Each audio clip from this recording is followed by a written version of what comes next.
Hey guys, Christopher here, and welcome to part 8 of How to Pixel Art. In this one, I thought we would do a background for our aptly named sword fella. Okay, so to do that, first thing we're going to do is go in here and go Image, Canvas Size, and then we're going to bump this up to 128. Okay, and then go Resize. Now if you right click on any of your layers, you can go Layer to Image Size, and that'll make the layer the size of the image. Doesn't do it automatically like it does in Photoshop in this one.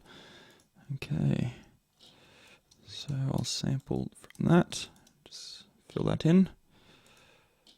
Oh, no, that's not what I want to do. I want to fill that one in. Alright, so just hit R and then Command and Option to move your guy around. And if ever it doesn't work, it sometimes goes across to that one. You want to have that one selected. Oh. Alright, there we go. Okay, so let's put him there. And let's go File. No, we want a new layer. I'll do that from here. Okay, so let's grab. Color looks good. Just put this behind him. Make the paintbrush a bit bigger. Okay, so I'm just going to do some ground here. Okay, so be careful about using a larger brush because you lose a lot of detail on your edges. Things that would just end up naturally being, but if you took time to sort of go around the perimeter, so always do afterwards try and put a bit more detail in there, like so. Okay, so next thing we'll do is we'll go in here and we will grab a green. Looks good.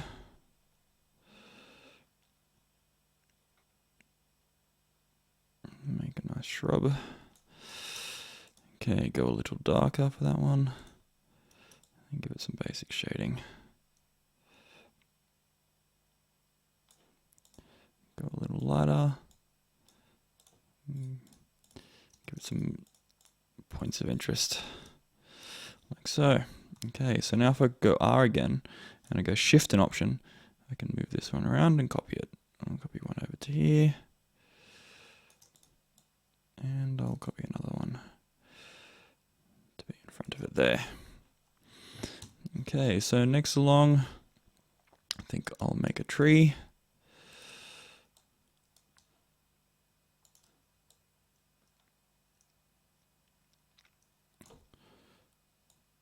Okay, and then Shift B, fill that in.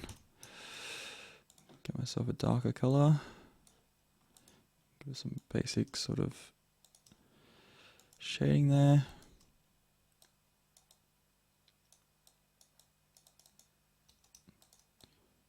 Okay.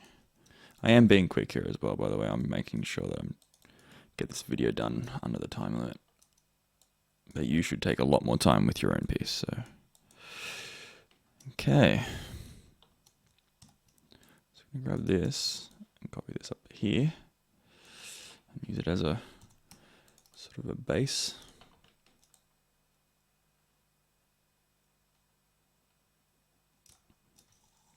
Make that a little bit larger. Fill in those. Okay. Oop.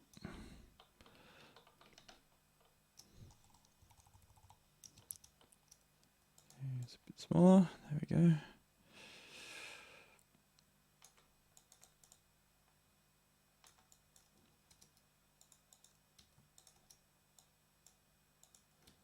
Okay.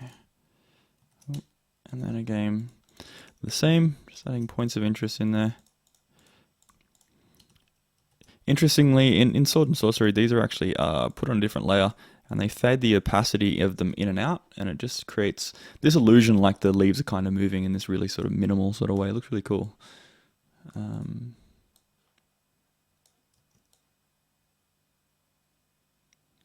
that in there. It's starting to become apparent to me. I probably should have worked with more layers, but whatever. Just be badass. Okay. All right. just grab that and clean that up so it looks like it's actually behind there. That looks better. Okay, so moving along to, we'll create, oh, no, not new. We'll go new layer. I'll chuck that behind everything else, and I'll hit the L, which is actually the gradient tool. Now, with the gradient tool, it's definitely not a pixel art tool. It's something that's you use in sort of more contemporary art, but it's utilized very well in Sword and Sorcery, because they actually just choose some nice colors, and then what they do is they'll use a gradient in the background. So with the gradient tool, you just click and drag to where you want to go, and pay attention to how if you do it the other way around, it swaps it, and then if you do it longer, it's smoother. If you do it short, it's really sort of sharp. So, and you've got different effects in here as well. You can do radial as well, so it's kind of a nice sort of effect in there. Okay, find one that I like. Kind of liking sort of the light coming from up there. Okay. Alright, I'm just going to bring the opacity down so it's not so dramatic. Okay, I kind of like that. So I'm just going to go and create another new layer. Oh, no.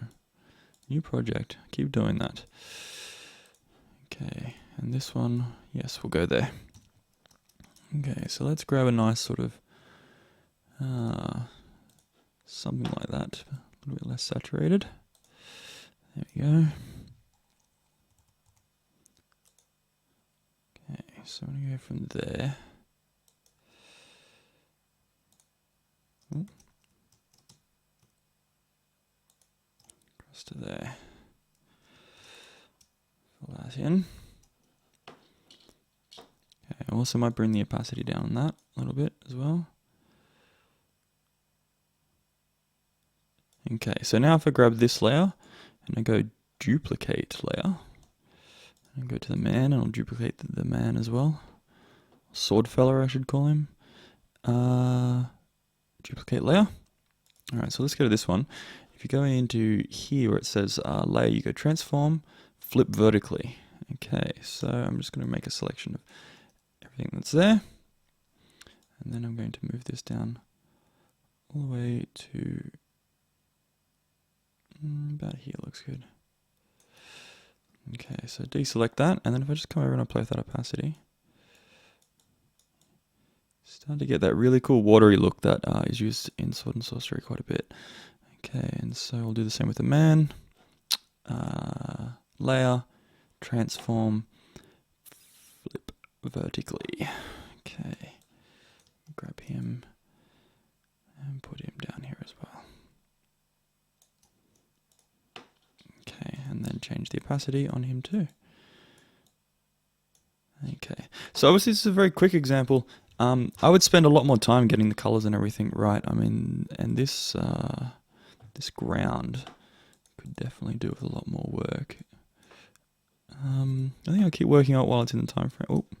While it's in the time frame, and see how much I can just sort of polish it up with little bits of detail here and there.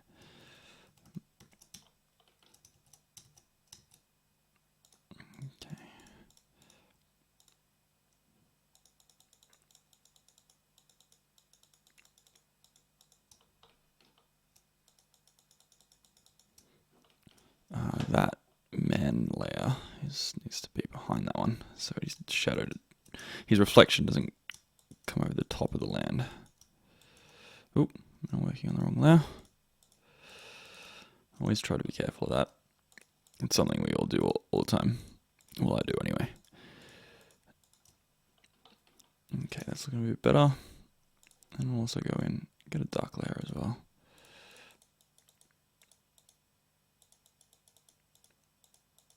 Okay. Try to be a little bit careful about creating sort of too much noise. It'll make your pixel art start to look pretty dirty. So, I mean, this is probably starting to look a little bit dirty, to be honest, so I might just clean it up just a little bit. And I usually go to them back and forth, so I kind of figure out what's the right amount. Okay, that looks pretty good.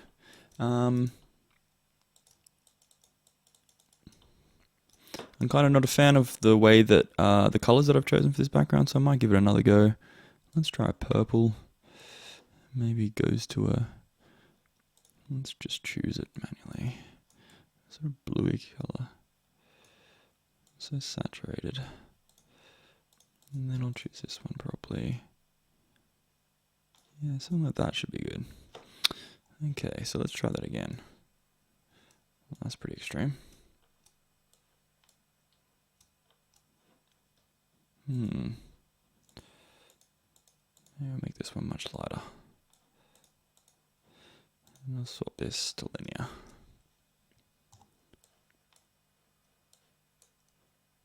Yeah, okay, something like that is looking a bit better.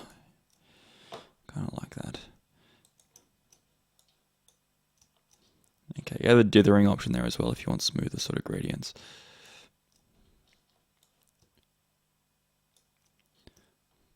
Yeah, okay. So overall, I'm happy with that. I mean, it's just a starting point, and it's more to show you sort of little techniques like the reflection technique and just sort of how to go about it. If you want more reference material, honestly, just jump on Sword and Sorcery, or there's lots of sort of great minimal art that gets around like this. It's more sort of a contemporary sort of approach to it, really, and you'll be able to find lots of sort of reference material. Just pay attention, how they do the trees, how do they do rocks, how do they do the ground, like what does the background look like? I mean, getting a mix of sort of new stuff and old stuff is a really sort of cool way to go about things. I mean, you can make something that it's got a really sort of cool and sort of new aesthetic to it as well. Okay, I'll see you in, part 9, I think is next. Okay, anyway, see you then.